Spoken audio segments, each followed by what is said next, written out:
Welcome to the Divorce Survival Guide podcast, where we have open and honest conversations about co-parenting, separation, divorce, and the hardest question of all, should you stay or should you go?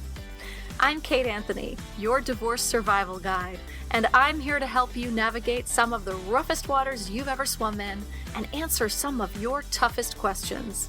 I've been to hell and back. And now it's my mission in life to help you get to the other side of this process with your sanity and your heart intact.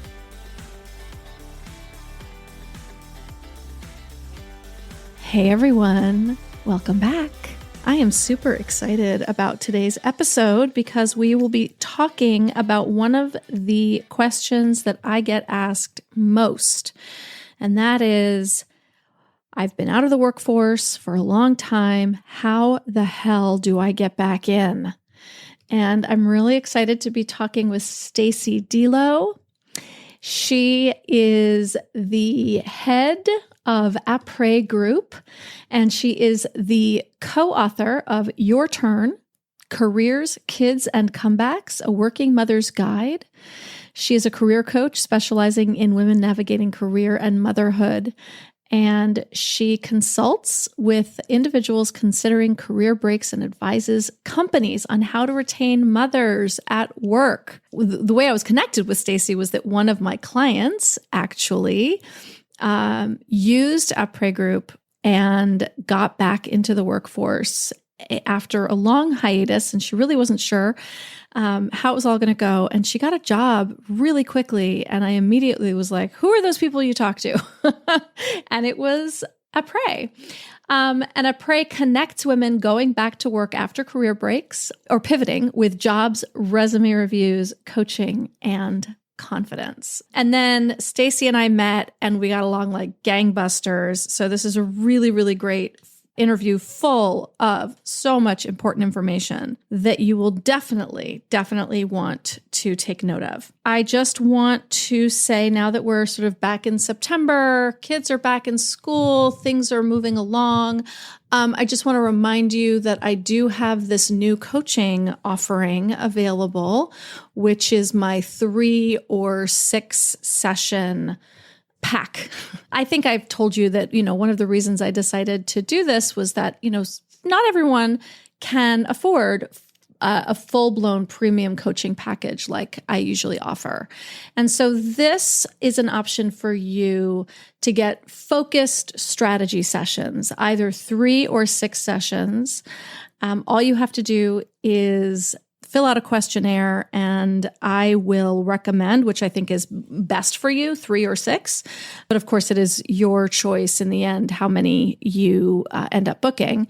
But if you go to kateanthony.com/apply, you'll find the questionnaire, and you can just fill that out right on my website, and we will get back to you as soon as possible. So these sessions can help you develop a long-term divorce strategy. We can prepare you to work effectively with your attorney and potentially save thousands of dollars, usually save thousands of dollars. We can plan for all the difficult conversations that you have ahead of you. If you're still struggling with the decision to stay or go, we can figure that out once and for all. So many more things. These sessions are a perfect way to gain clarity and direction without feeling overwhelmed. And again, go to kateanthony.com/apply and you will come to the questionnaire and we'll get you rocking and rolling right away. But for now, we are going to listen into my conversation with Stacey Delo. Stacey, thank you so much for coming on and talking to us all things women reentering the workforce. I'm really excited for this conversation. Well, it's an absolute pleasure. I was telling you that I went down a deep dive on your website, and I just need to thank you for being such a fierce advocate and protector of women.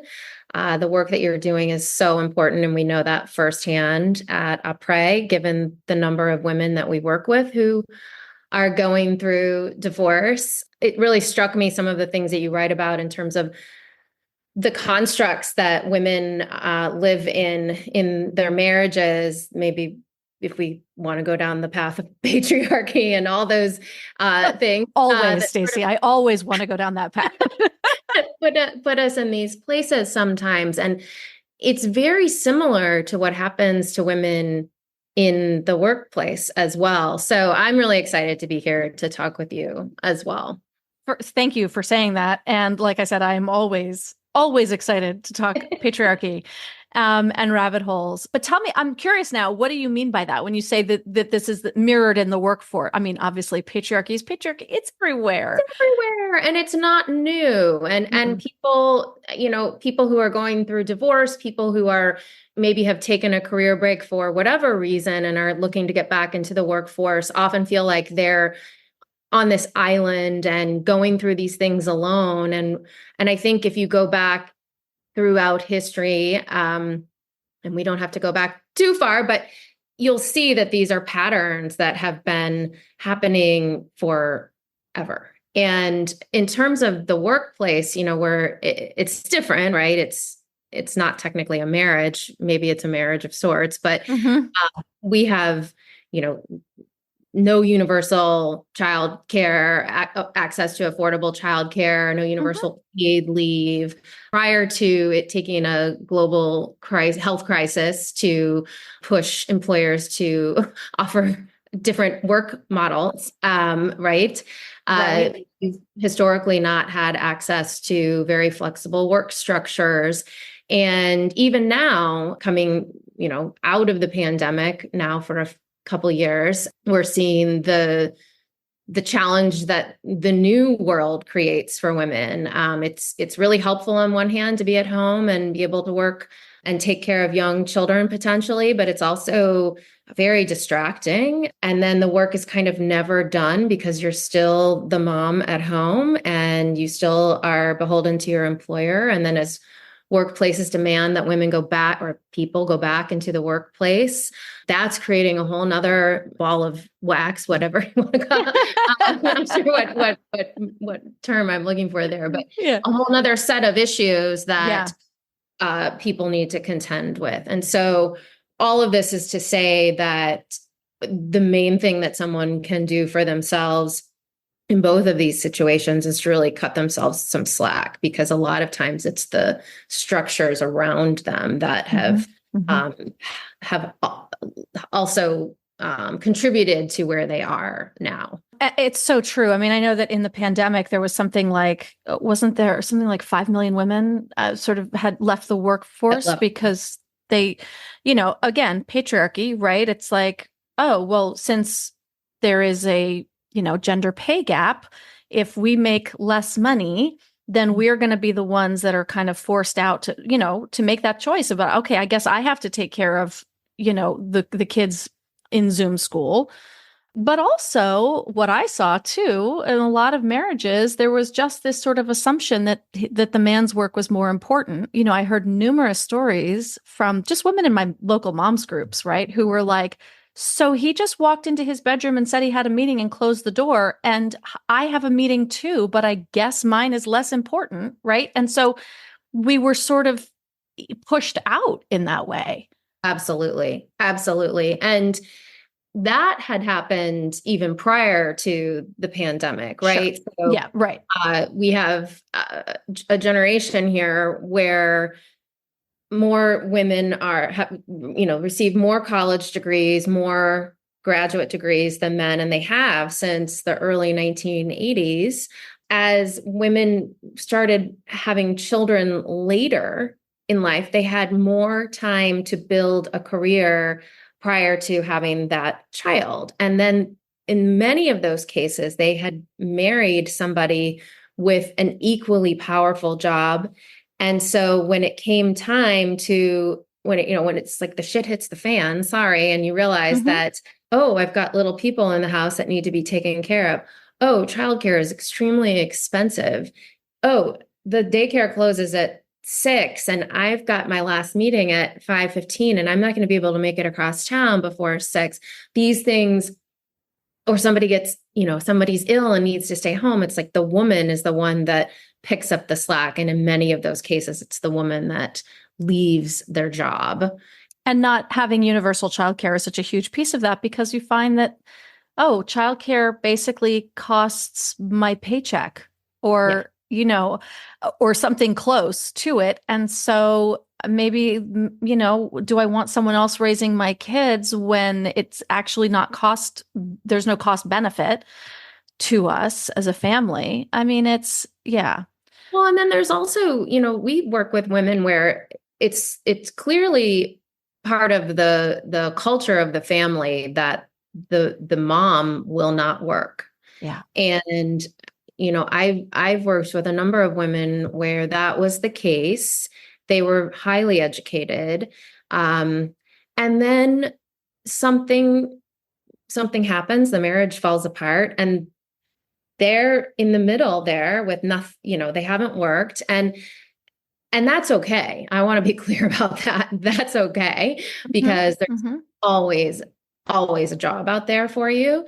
But you are in the midst of something, personally traumatic, and also needing to likely bring in some income. And so it creates just a flood of panic usually. Sure. And I also want to say, as someone who was a stay-at-home mom, I always say, like, there's nothing wrong with making that decision. That is a choice that many women make. I hope that it was a choice, not just an expectation that you kind of, fell into. And there are real ramifications for having made this choice in this culture. You don't have a 401k.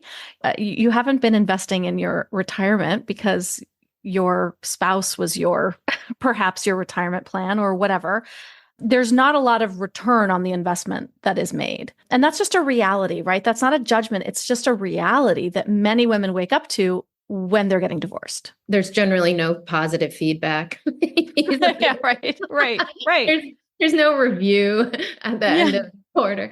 You're right. And anyone who's been on any kind of a career break, regardless of how they got there, really should take stock of the fact that being with your children has tons of value, and it has value in the workplace.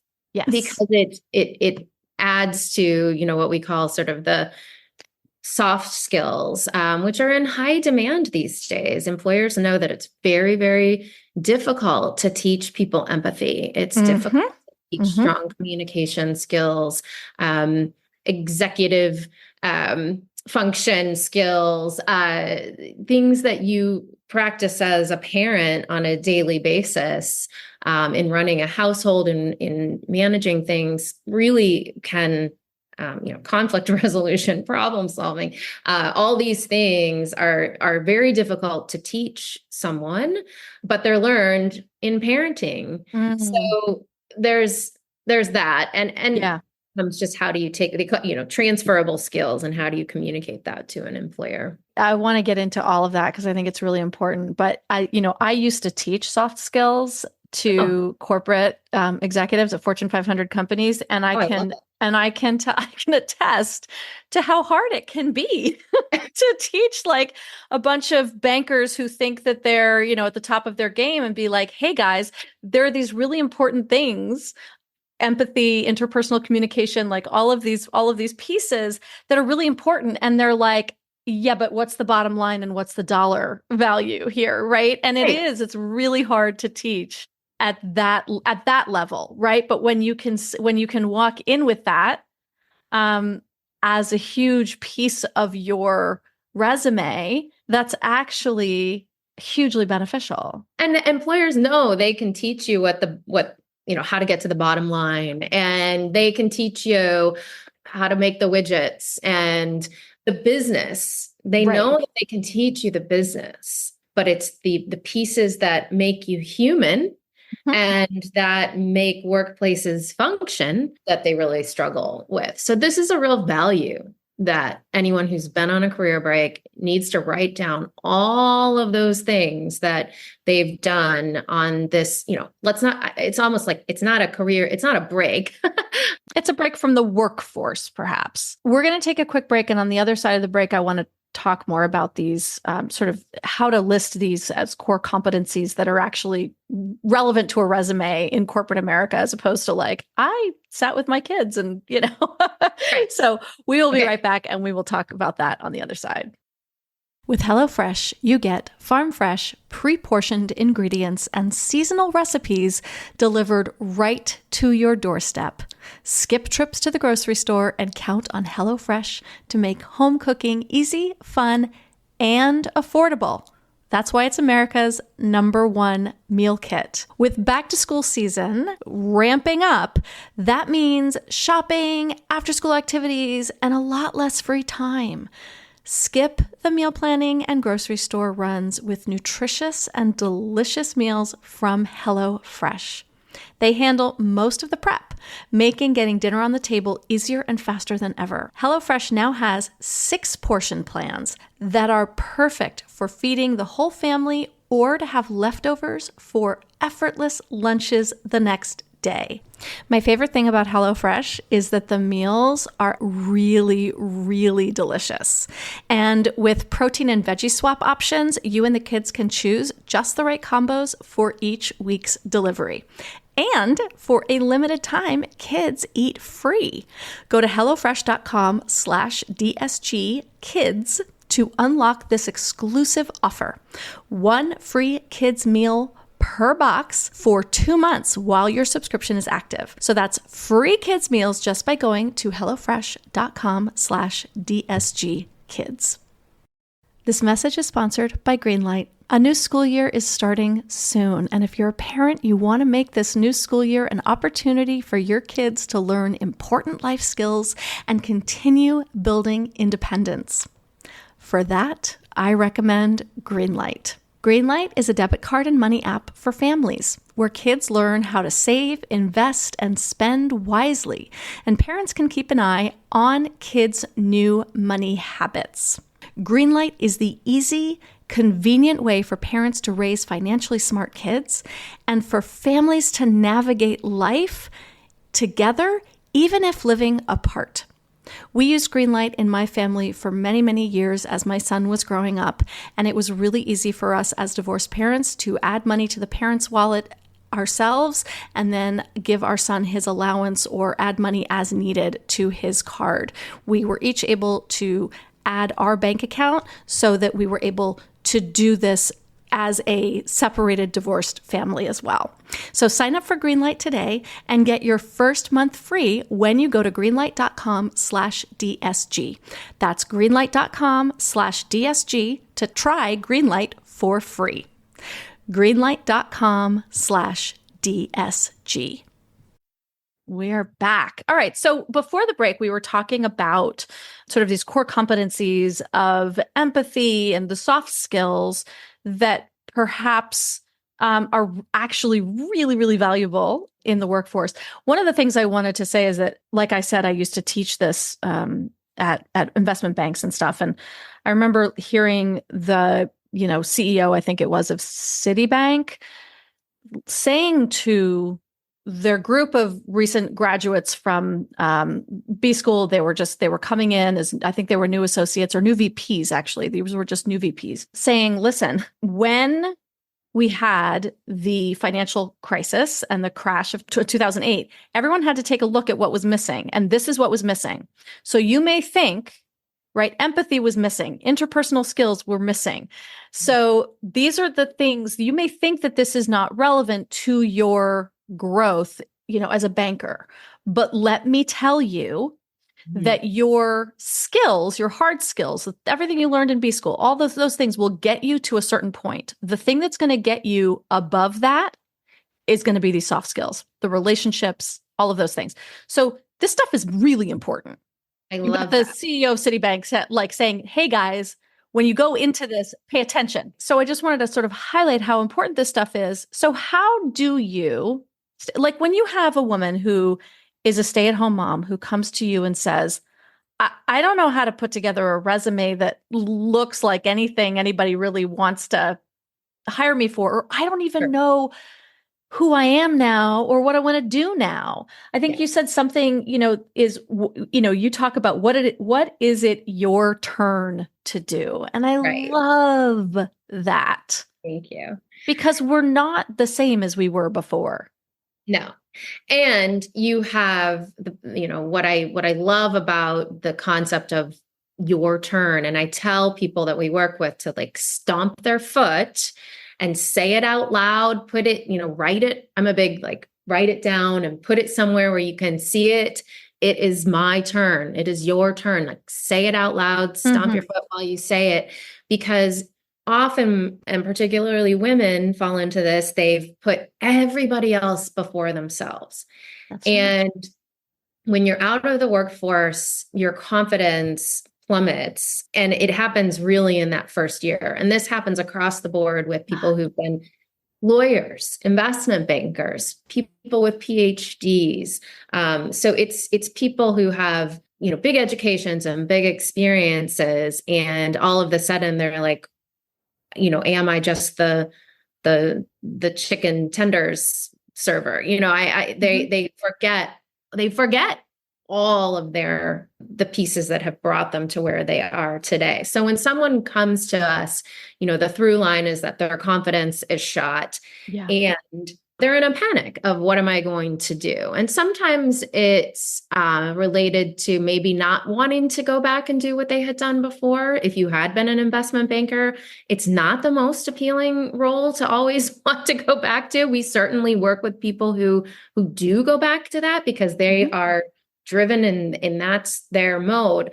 But others are, and we get a lot of ex-lawyers, people who were lawyers and don't want to go back into the legal field. And so, we start to try to stitch the pieces. And that's what we do in our coaching sessions is we really try to pull out what are the things that you do, what are the things that you've done, what are the things that you currently do, and what are the things that you want to do. And we have a pretty, specific set of steps that we help people walk through. But one of the first ones that anyone can do is you have to really sit in the moment of building the confidence before you even think about moving and talking to people about what you might want to do.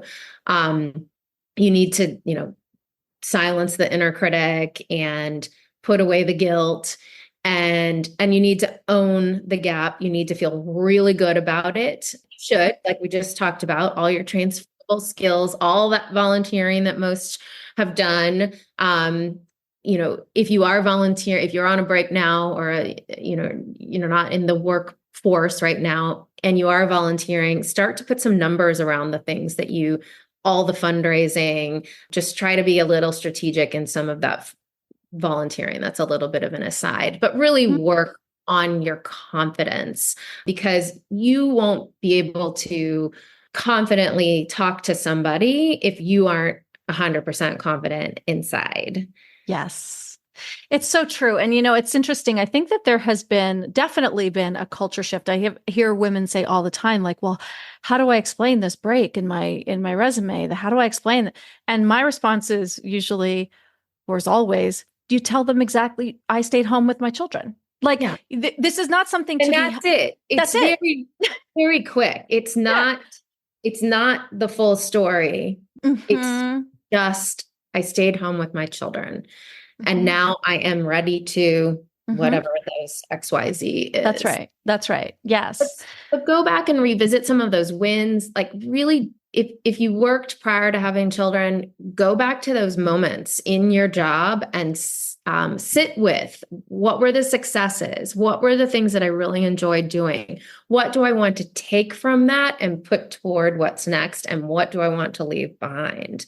Yes. And you can visualize also the kind of work that you want to do. Do I want to work from home? Do I want it to be a hybrid? Do I want to be 100% in the office? Would I really like a retail job? I love jobs that get you out and get you active. My co-author on the book, when she had 3 kids, and when she was considering, she was a previous lawyer as well, considering heading back to work, she took a job as a flywheel instructor. And it Yeah. just gets the blood flowing, literally and Yeah. figuratively. And you Yes. meet people, you're out, you're active, you're working another muscle. So anyway, just the act of doing things is also really important instead of just hiding behind a computer screen.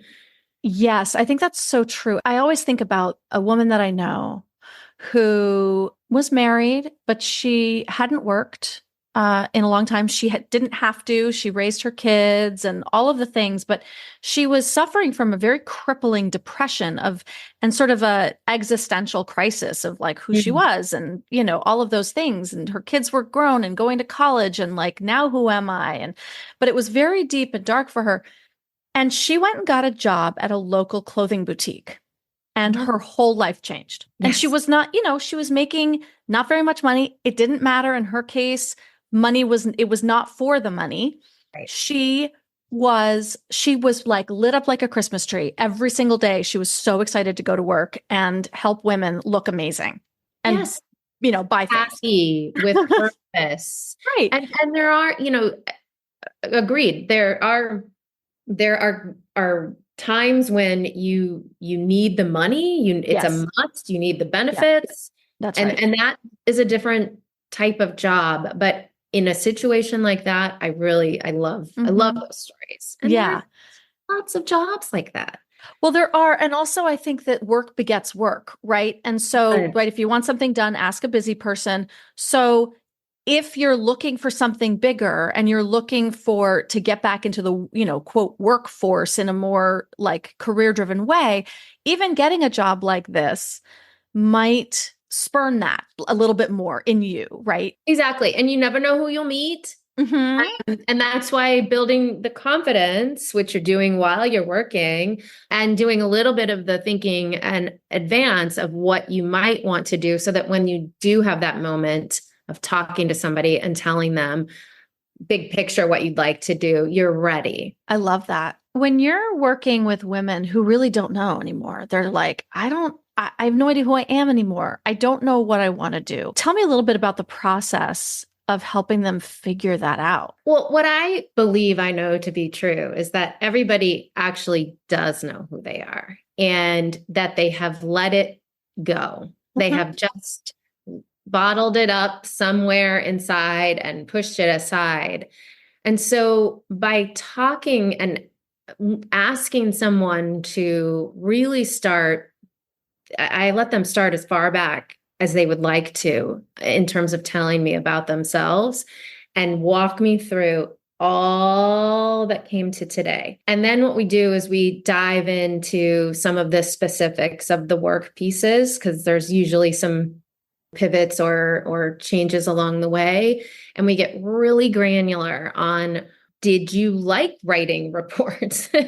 Did you like presenting in front of people? And really think through those pieces and asking them to think about those moments that they were thriving, like this woman that you just mentioned. And there are instances that we can all go back to in our career where we were skipping to work in some cases, right? Yes. It felt good. Go back to those times and start to make a list of what that was, because that will then help inform you with this, this huge sea of job opportunities that are out there. And there's so many that it's completely overwhelming. So you have to be able to find ways to filter who you are and how that's going to fit into today's workforce. We're going to take another quick break. And then on the other side, I really want to talk about this idea that there are so many jobs out there. I know so many people who can't find work. Yes. And so I'm very curious about this as a concept, but we'll be right back. There's a lot on your mind as the new school year begins, but worrying about your child's safety shouldn't be one of them. If you're concerned about your co-parent's alcohol use, SoberLink is here to help. SoberLink is the #1 alcohol monitoring tool that ensures your kids are with a sober parent. This portable breathalyzer system goes beyond the basics with advanced features like facial recognition to confirm who's testing and technology that detects real human breath, leaving no room for doubt about your co-parent's sobriety. Plus, you'll receive verified test results instantly. This court-admissible system is trusted by thousands of family law professionals for its accuracy and reliability, myself included. When it comes to your child's safety, trust the tool that experts rely on. Start the school year with confidence and peace of mind. Visit www.soberlink.com/DSG. That's soberlink.com/DSG to learn more and get $50 off your device.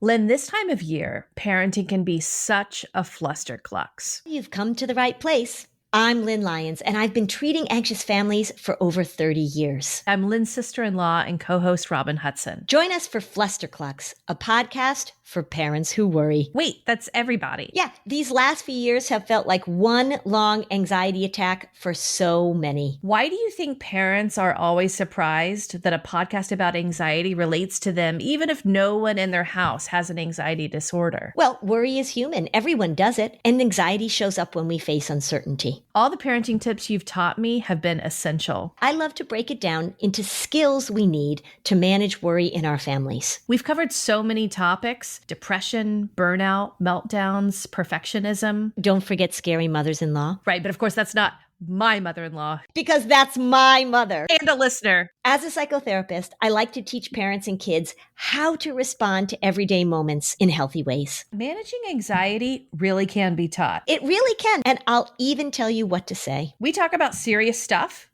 but without being too serious. Anxiety wants everything serious. Anxiety doesn't stand a chance when we're laughing, even about the tough stuff.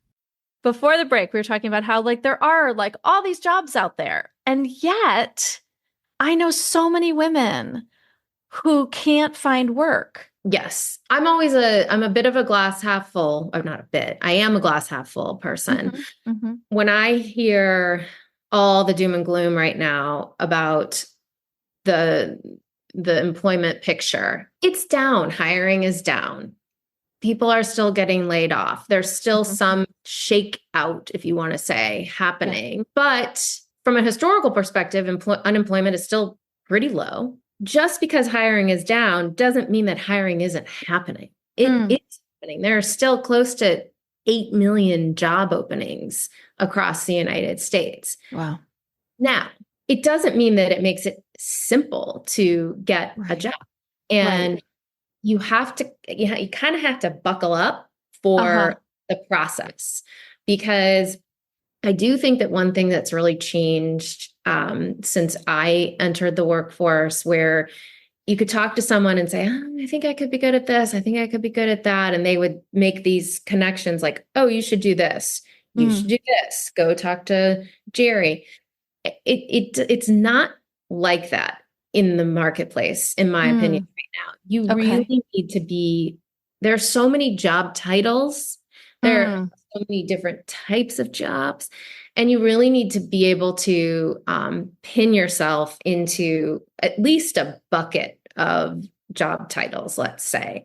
And if you're often when someone comes to me and they say, I'm having no luck, I'm sending my resume out, and I'll say, well, what are you sending your resume out to? And it will range from everything from editor of a newsletter to executive assistant to project manager. And they're in completely different areas of focus. They're completely different job titles.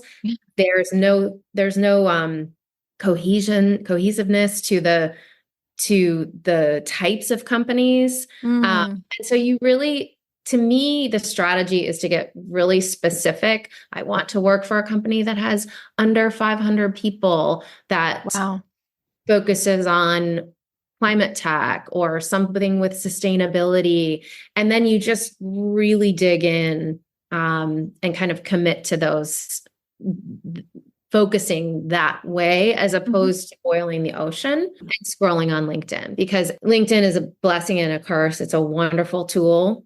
And you should be building your network there. But looking at the job recs, it can be mind-boggling. Yeah. People think, well, I'll just cast a wide net because something will get caught, because I'm desperate for a job. And what you're saying is cast a a much narrower, smaller net, and it might take longer, right? So you're investing, it's sort of like job searching becomes the job for a while. Yes, absolutely. And you have to get away from fear of rejection. I like to call it deal flow. Like you have to just constantly be putting yourself out there in order to, close a sale, let's say. It's a similar concept, and some are going to hit and some are not. And you can't take it personally, and you have to keep that. That's why it goes back to the confidence. You have to keep the confidence high.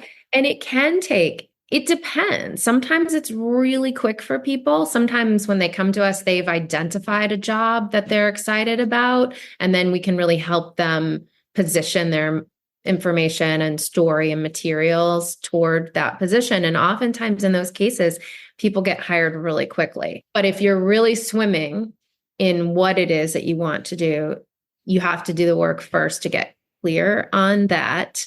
Okay. And then you have to really understand that it's going to take months, let's say 6 months. Wow. Yeah. And this is what you guys do, right? This is what at Après, this is what you do. You help because, I know that for me and for my clients, they're like, I don't know how to do a resume anymore. I don't know what they want anymore. I don't know of a cover letter.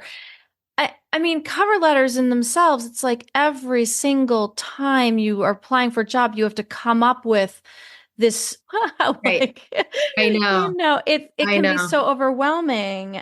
Well, here's a dirty little secret that half the time hiring managers don't even read the cover letter. Great. Yeah, they're looking at the resume. Because when I was looking for jobs, I don't know, however many years ago, they were saying like the cover letter is everything. Like they're not going to look at your resume if the cover letter isn't good. But you're saying mostly now they're bypassing that to get to the meat. Sometimes they require it. Sometimes smaller businesses in particular really want to see it. The big guys, less. Sure. Okay. And one thing to keep in mind for anyone that's in this zone is there are return to work programs that companies offer. And it's kind of, they often call them returnships. They're paid internships that are meant for people who have taken time away from the paid workforce. Usually it's women and either veterans or military spouses kind of thing that the programs are designed for, but they can be anywhere from 12 to 16 weeks. And they're a nice sort of soft landing. They don't guarantee employment at the end, and they run at certain times. So it has to really like fit for you. They don't work for everybody. If you were in finance and you wanted to get back into the finance world, most of the major banks run them, tech companies run them. So if you have an engineering, or anyone listening, if you have an engineering background, they're looking for you. They want you. Oh, wow. Even if you've taken a break. Okay. So, we've been talking a lot about like, you got to have the confidence, you got to build confidence, and you've got to quiet the inner critic and blah, blah, blah, blah. Right. And obviously that's work that I do with my clients, but how do you do that with clients? How do you help them build that confidence when they feel beaten down? They feel like, I don't know what to offer. I mean, I think part of this listing of things is really helpful to like see it in black and white, right? Like that can be like, I was a badass. Right? Yes. Yeah. Yeah. I mean, one of the best parts of my coaching life is that often at the end of the session, people will say, I feel so good about myself because, and truly what we've done is just talk about them and their experiences. And so that's why I feel like the big message is cut yourself some slack, because none of that has gone away, right? This concept that you step out of the paid workforce and all of those skills and that drive and maybe that passion that you had hasn't gone away. You just gotta, find it again and remember it and start talking about it. Call old colleagues, maybe have coffee or lunch with somebody, call a good friend or someone in your family who can help you put some of those pieces together again to remember, what your strengths are. And then, in terms of thinking about what you want to do, I always tell people to take a week or so, maybe a couple weeks, and just pay attention to the things that you're paying attention to. So if you wake up every morning and you read the real estate section, maybe you're really interested in becoming a realtor. If you find that you're, really turn to things about education or food health and wellness, think about those things that pay attention to the things that you're paying attention to, because then you can start to say, oh, there's several apps that help with wellness and well-being. Let me go and see what kind of open roles that they have. And then you can begin to sort of map it to your skill set. One of the things that I love that I used to have my clients do all the time, I used to have them call or email like 5 people that they trust, right? That they know love them, that they know like that they can really trust, and ask them, say, I'm doing this exercise. I'm trying to figure out, what my passions are, or who I am now, or whatever it is.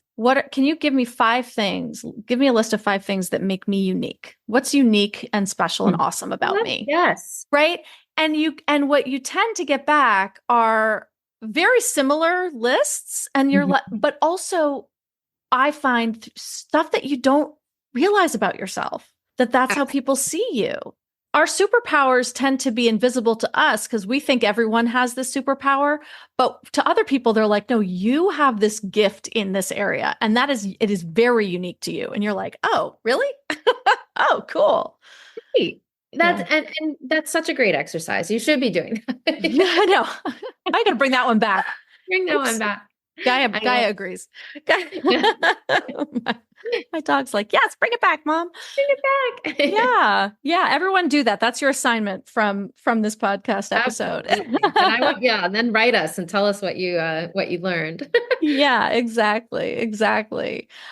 Stacey, are there any other words of wisdom that you want to impart to women who are reentering the workforce after any kind of break and might just be feeling like, overwhelmed, or like, this is hard? I don't mean to repeat what I've already said, but I really want them to know that they are not alone, that there are many, many people who have walked in these types of shoes beforehand and are there to be helpful. And that includes you, that includes me.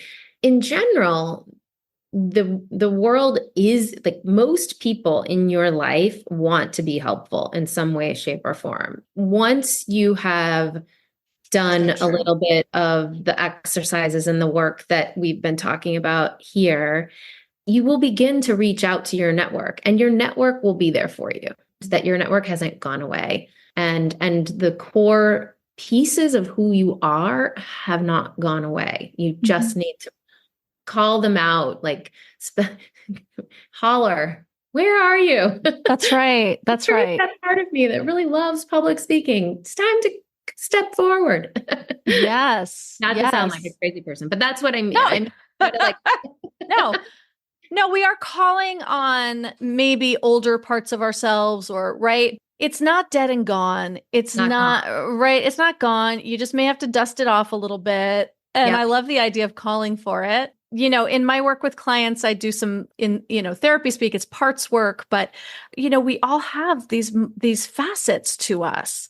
Yeah. And so sometimes we need to ask this one facet that may have been sort of off in the wings for a while to take center stage and like hold court for a bit. And do something joyful for yourself. That's the other thing I like to tell people.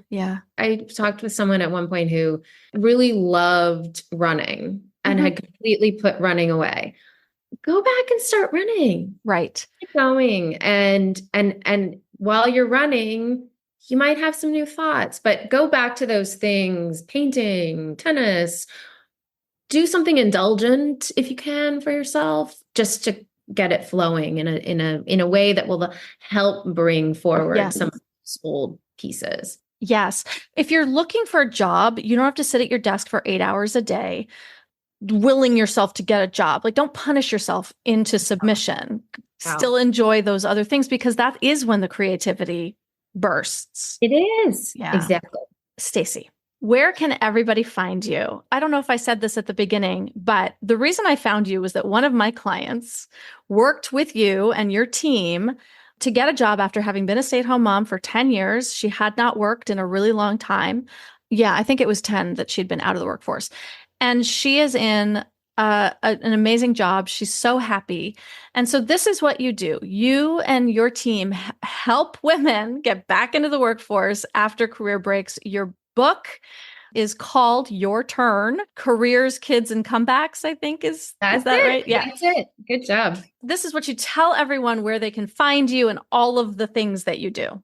Yes. Well, thank you for sharing that. I'm really excited to have met you so that I can point people in your direction as well. And I thank your client for connecting us. Again, the work that you're doing is really valuable, and it needs to work together in tandem. Yeah, I agree. You need to do the personal work as well as then the professional side. To find me, so our website is apregroup.com, and there you will find, we actually have jobs where resume gaps are welcome.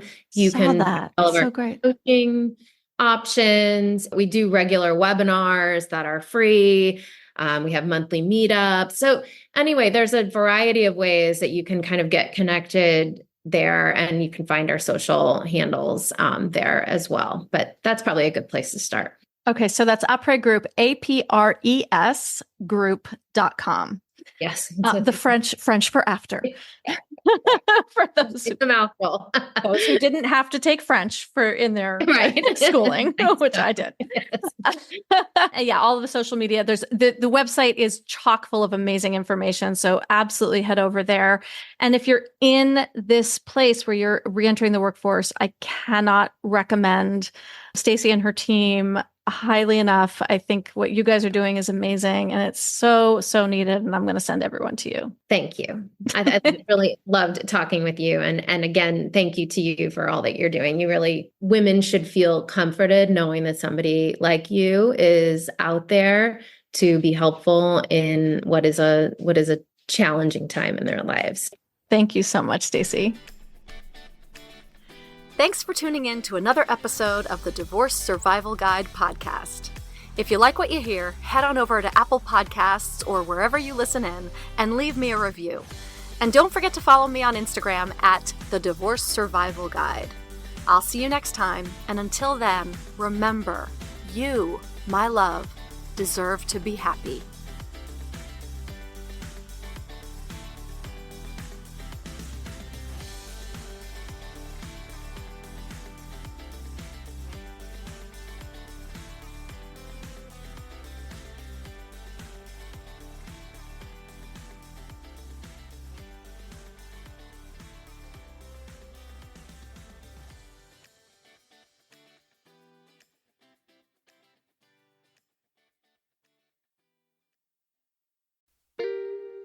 Are you a parent in need of a laugh and a little escape?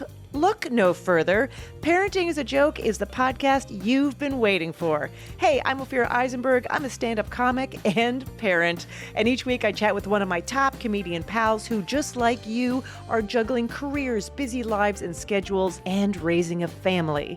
You can expect candid stories, hilarious mishaps that happen on stage and at home, and just a lot of laughs. There's no expert advice here. Well, actually, sometimes a good idea does sneak its way in, but mostly just pure, relatable fun to remind you that we're all in this parenting adventure together.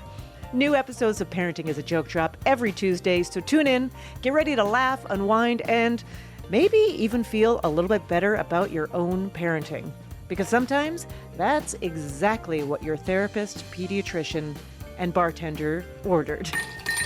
Subscribe now on your favorite podcast platform.